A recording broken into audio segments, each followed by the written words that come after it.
رخصت ہوگا اس سے پہلے اس کو اس کا انجام پتہ چل جاتا ہے.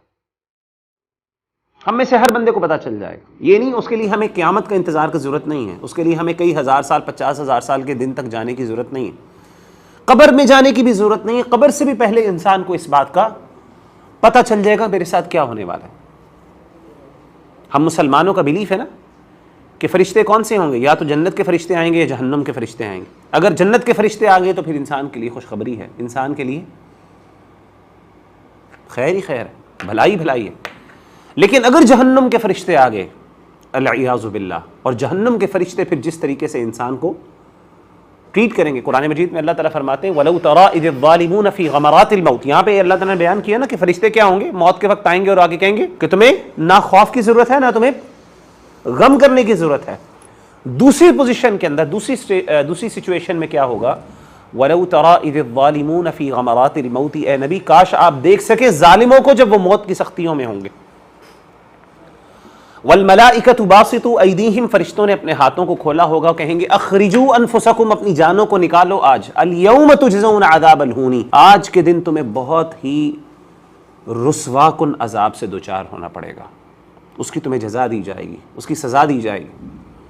بِمَا كُنْتُمْ تَقُولُونَ عَلَى اللَّهِ غَيْرَ الْحَقِّ. کس وجہ سے, کیونکہ تم اللہ پر ناحق بات کیا کرتے تھے.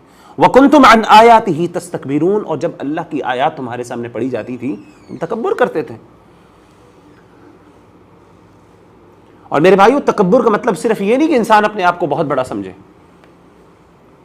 نبی صلی اللہ علیہ وآلہ وسلم کی حدیث ہے, آپ صلی اللہ علیہ وآلہ وسلم نے فرمایا کہ ان اللہ جمیل ویحب الجمال. اللہ خوبصورت ہے, خوبصورتی کو پسند کرتے ہیں. اور اسی حدیث میں آپ صلی اللہ علیہ وآلہ وسلم نے کبر کی ڈیفینیشن بتائی, ایروگنس کی اور تکبر کی کیا مثال دی. آپ نے فرمایا الکبر بطر الحق وغمط الناس. کبر کیا ہے, ایروگنس کیا ہے, کہ حق کو جھٹلانا, وغمط الناس, اور لوگوں کو اپنے سے کم سمجھنا. تو جب اللہ کی آیات تمہارے سامنے آتی تھی تم سمجھتے تھے کہ یہ میرے لیے ریلیونٹ نہیں ہے, تم مذاق کرتے تھے ان کو, تم تکبر کرتے تھے, تم ریجیکٹ کرتے تھے, تمہارا دل نرم نہیں ہوتا تھا, تمہارا دل کامتا نہیں تھا جیسے مومن کا ہونا چاہیے نا. مومن کا دل کا کیا ہونا چاہیے, اللہ فرماتے ہیں وَإِذَا ذُكِرَ اللَّهُ وَجِلَتْ قُلُوبُهُمْ. جب اللہ کا ذکر ہوتا ہے تو مومن کی حالت کیا ہوتی ہے, اس کا دل ڈر جاتا ہے.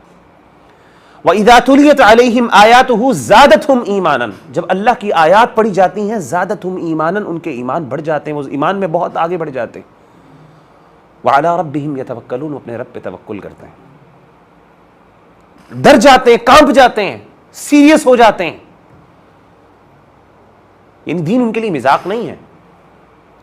ہمارے ہاں یہ بھی ایک بہت بڑا مسئلہ ہے کہ ہمارے ہاں بہت زیادہ, دیکھیے اسلام جو ہے وہ مذاق کی اجازت دیتا ہے, مذاق کرنے میں کوئی حرج والی بات نہیں ہے, لیکن دین کی ڈومین کے اندر اسلام آپ کو کہتا ہے کہ دین کے مذاق کے اندر اپنے دین کو نہ لے کے آئی. ہم نے کئی لطیفے بھی مشہور کیے ہیں, جہنم اور جنت کے بارے میں ہمارے لطیفے آپ نے سنے ہوں گے. اور جیسے پچھلے دنوں ایک بندہ ایک لطیفہ بیان کر رہا تھا, لوگوں کو نہیں پتا ہوتا, بیچارے لوگ اپنی طرف سے وہ ایک لیسن ہی بتا رہے ہوتے ہیں. وہ کہتے ہیں جی ایک بندہ تھا,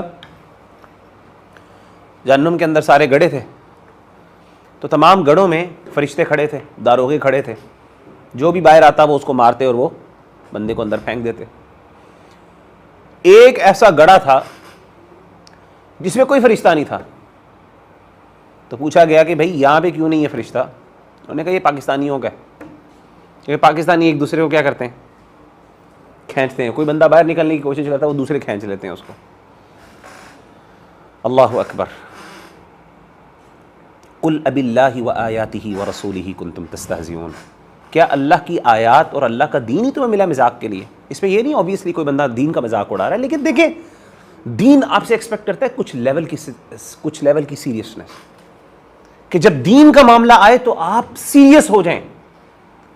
وَإِذَا قُرِئَ الْقُرْآنُ فَاسْتَمِعُوا لَهُ وَأَنصِتُوا لَعَلَّكُمْ تُرْحَمُونَ. جب قرآن مجید کی تلاوت کی جائے تو پھر خاموش ہو جاؤ, سیریس ہو جاؤ تاکہ تم پہ رحم کیا جائے. تو دین کی جب ہماری بات ہوتی ہے, کیا جب اللہ اور اس کے رسول کی بات ہوتی ہے تو ہماری کیفیت کیا ہوتی ہے, دل کی ہماری کنڈیشن کیا ہوتی ہے؟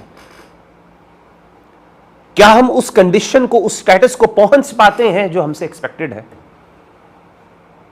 بہت اہم سوال ہے میرے بھائیو، یہ ہمیں اپنا محاسبہ کرنے کی ضرورت ہے، مجھے بھی، میں صرف آپ کی بات نہیں کر رہا، میرے اندر بھی یہ کمیاں موجود ہیں. ہم مزاق کے اندر، شغل کے اندر بعض اوقات نا بہت آگے بڑھ جاتے ہیں، پتہ نہیں چلتا ہمیں، دوستوں کے ہاں خاص طور پہ. ہمارا دین ہمیں منع نہیں کرتا مزاق کرنے سے، لیکن ہمارا دین یہ کہتا ہے کہ مزاق کرو، لیکن دین مزاق کی بھی کچھ حدود ہیں. وَكُنْتُمْ عَنْ آيَاتِهِ تَسْتَكْبِرُونَ، تم اپنے اللہ کی آیات کے سامنے تکبر کرتے تھے، تم جھٹلایا کرتے تھے ان کو. تمہارے سامنے آیات پڑھی جاتی تھی، تم ان کو اہمیت نہیں دیتے تھے. آپ مجھے خود بتائیں کتنی آیات ہمارے سامنے پڑھ کے سنائی جاتی ہیں. 5 وقت کی ماشاءاللہ ہم نماز بھی پڑھنے کی کوشش کرتے ہیں، یا پھر کم از کم نہ بھی کوئی لوگ نماز پڑھیں تو الٹیمیٹلی کسی نہ کسی جگہ سے ہمیں نہ کوئی نہ میسج مل جاتا ہے. یعنی اللہ تعالیٰ کا دین یا حق آپ کو کسی نہ کسی طریقے سے ڈیلیور ہو رہا ہے. آپ ہی سمجھ لیجئے کہ آپ پر حجت قائم ہو رہی ہے.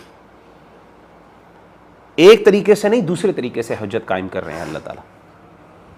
آپ کو جو میسیجز آ رہے ہیں جس میں آپ کو ایک آیت مل جاتی ہے اور آپ پڑھ لیتے ہیں، اب آپ پر حجت قائم ہوگی کہ آپ نے وہ پڑھ لیا ہے اور آپ کا اس کے بارے میں سوال ہوگا.